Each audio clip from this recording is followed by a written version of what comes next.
The G20 meeting will be held in Bali, Indonesia.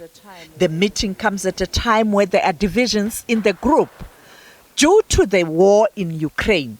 President Cyril Ramaphosa says leaders will have to find one another.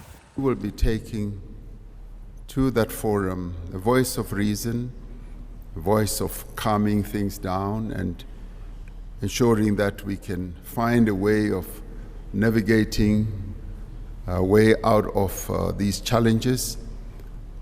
The G20 was essentially formed to stabilize economies of the world, and that is going to be one of the key areas of focus. Our ministers have been participating in many of the other forums that have been taking place at ministerial level. Many of our ministers, both in the economic cluster, in the security cluster, and the social cluster, have been attending lots of meetings that will culminate in what will make up the G20. So we will go there pushing a very progressive agenda, an agenda that will hopefully lead to prosperity of peoples in the world, but more especially for people on our continent. The president says it's time for the African Union to be granted a full membership of the G20. And we will also be going there to advocate for the acceptance of the AU as a member of the G20. Like the EU is a member, we want the AU to be a member. We do not want South Africa to be the only African country that participates. So that is the agenda that we will be carrying to the G20. The president will also travel to Egypt to attend the climate change summit. Going to COP27.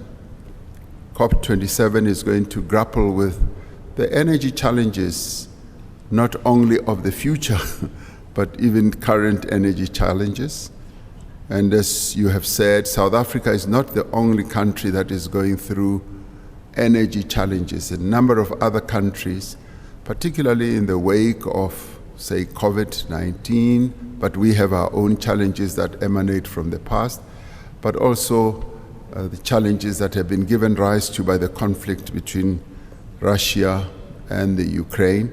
So Europe is going to face its own challenges as the winter comes in, and a number of other countries around the world are going to be going through the same blackouts, more or less, as we are having.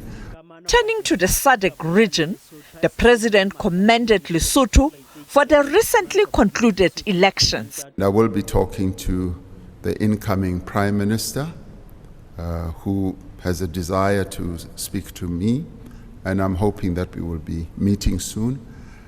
The holding of that election, particularly against the background or backdrop of the reforms that we had been working on as SADC and as led by South Africa as facilitator, and in this regard I honor former Deputy Chief Justice Dikgang Moseneke for the role that he played in the last mile to ensure that those reforms are buttoned down.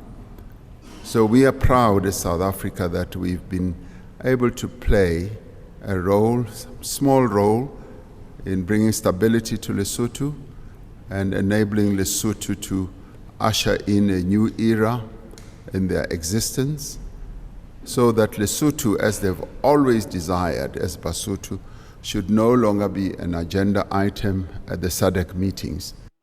The inauguration of the new Prime Minister is expected to take place next week. Sophie Mkwena, SABC News, Johannesburg.